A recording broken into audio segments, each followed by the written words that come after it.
Earlier this month, Wikipedia reclassified their article on UK grooming gangs as a moral panic. The justification for this designation relies entirely on the UK Home Office 2020 report, which I have previously discussed on this channel. The 2020 Home Office report on grooming gangs is one of the most obviously cooked books I've ever seen in all the time I've been researching government corruption. I mean, it's just so obviously bad, and yet it's paraded around all the time as this way to dunk on the right-wing chuds.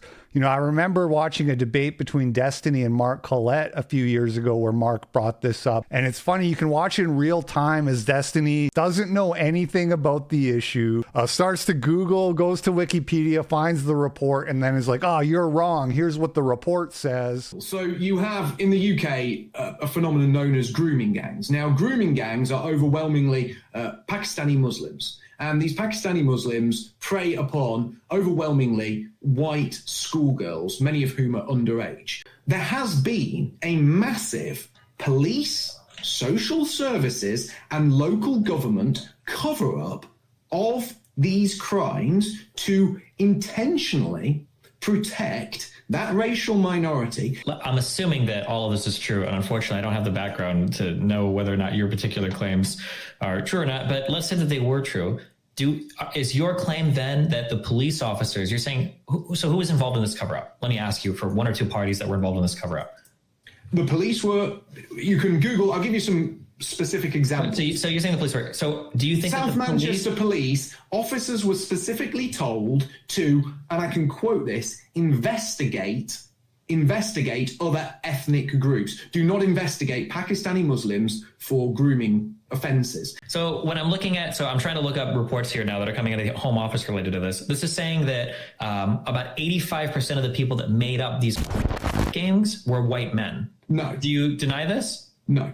Okay, what source are you using to counter that? I'm curious. I don't actually know where he got that 84% figure from, because that's not what the report says. The figure in the report is 30%. Regardless, he's using the report in the spirit in which it was intended to be able to completely dismiss this issue as a hoax and label anybody who speaks the truth about it as some kind of far-right conspiracy nut. Over 3 years ago, back on May 5th of 2021, I published an almost 2-hour-long documentary that covers everything there is to know about this scandal in the UK. It's on my Odyssey channel. I'll link it in the description down below for anybody who wants to check it out. It has everything you could need to know, and it brings all the receipts. But for today, I wanted to just isolate the little part where I talk about and debunk the 2020 Home Office report, as I think this is probably really the most critical aspect of the entire documentary. So here's me doing that. In July of 2018, then Home Secretary Sajid Javid ordered an investigation into grooming gangs. A little more than a year and a half later, in February of 2020, The Independent published an article titled "Grooming Gang Review Kept Secret as Home Office Claims Releasing Findings Not in Public Interest." This article is interesting because it includes a little tidbit that I had to really dig to find, which was when the report was actually finished. And according to this independent article, they say that the work had been completed in December, meaning December of 2019, but wouldn't be released. The Independent issued a Freedom of Information request asking for the report to be released, and they were denied, with the government telling them that this was not in the public interest. This news was not received particularly well by the public, as you might expect. When you have a situation where you're dealing with scandals, cover-up, and systematic institutional neglect, a continued lack of transparency is not really a good look. A petition was started to demand the release of the report. After reaching 100,000 signatures, they had to have a debate about it in Parliament, and in May of 2020, with the petition now at 126,000 signatures, it was announced that the report would be made public. And so the report was released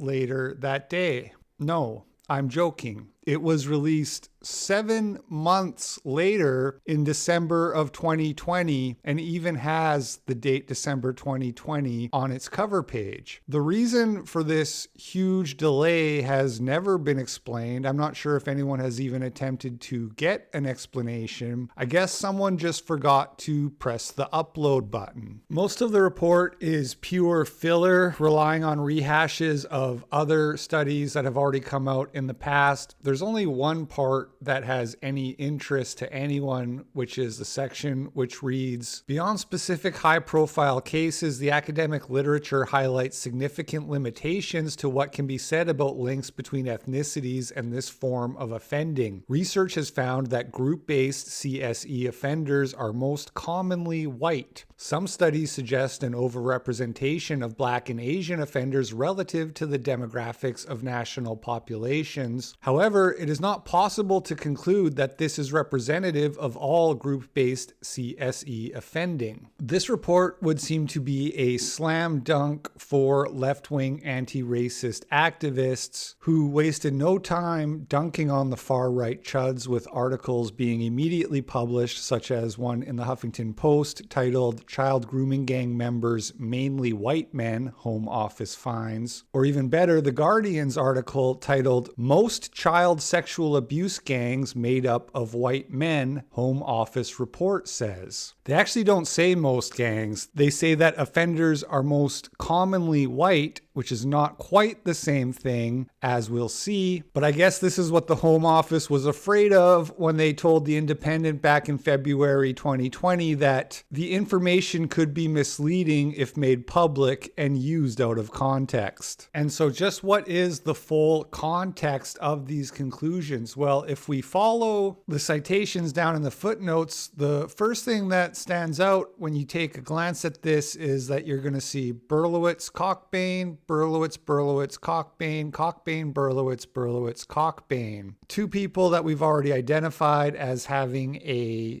particular bias towards downplaying any kind of acknowledgement of the racial links. Second thing we'll notice is that the first citation for the claim that research finds offenders are most commonly white is CEOP 2011. Let's take a look at that. And when we pull up the 2011 CEOP report, what we see is that they had very sparse data to work with that year, but what they found was that 30% of the offenders were white, where ethnicity was known, and 28% were Asian. Now, there's certain other ways that these numbers could be considered biased against whites. For example, not only are Hispanics considered white, but people of Turkish ethnicity are considered white in this report. But that's not really the issue. The issue is that we know that in that year, Britain's population was about 84% white and less than 3% Asian, meaning that whites are underrepresented in the data by a factor of more than 2 to 1, while Asians are overrepresented in the data of a factor greater than 7 to 1. But it's worth noting that this is the year 2011. So having watched this documentary, what do we know about that? We know that the police were not arresting Asian men who were committing these crimes. And the reason we know that is because inquiry after inquiry after inquiry found that to be the case. So imagine in the year 2020, you announce you're going to make this report public, and then to find the result you want, you reach all the way back to 2011 from before the lid was blown off the scandal. You look at the sparse data from back then and say, well,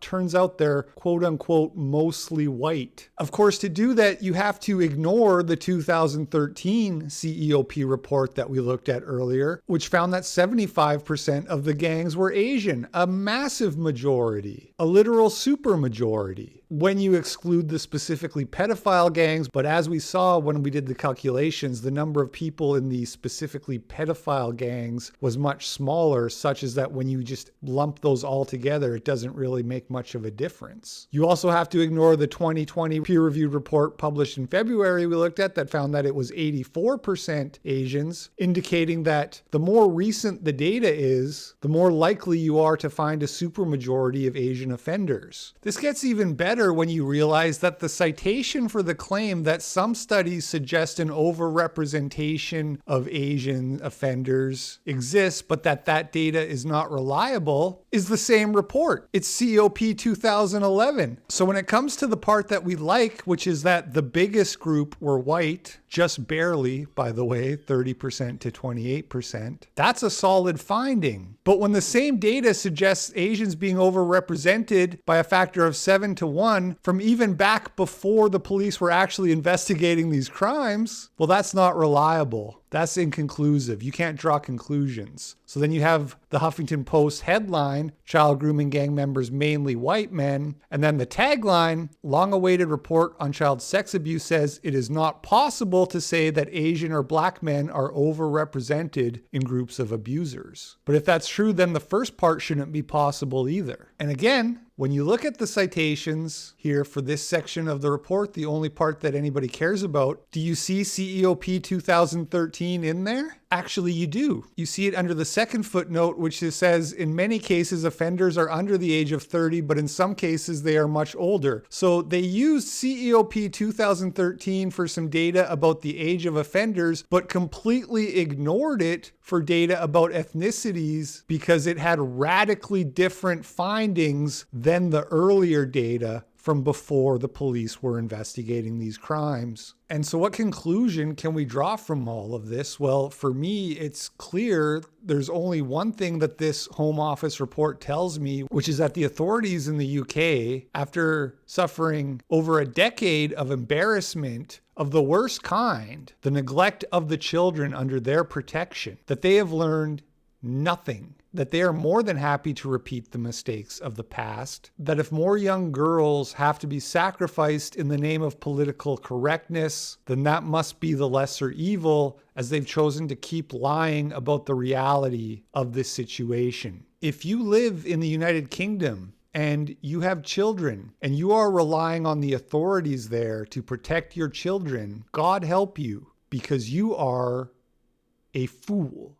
I really cannot believe that they're actually getting away with this. When I made that video 3 years ago and saw how bad the report was, and knowing that there was a lot of public interest in this and that people would find the results with skepticism, I thought this would have all been exposed as the huge scandal that it is. It's a huge scandal. They intentionally cooked the books to give a fake report, and it's obvious. Again, not to repeat myself, but they used data from 2011, which was before the scandal was exposed. The scandal was exposed in 2012 by Andrew Norfolk. And then in 2013, they started arresting people for the crimes, which is why the 2013 figures are so much starkly different compared to the 2011 ones. So there's just no justifiable reason that they would only use the 2011 ones other than to downplay the racial component. And the fact that it took a year to publish the material shows that they also rewrote the whole thing to be a bunch of lies. So I would expect a new petition to be formed and for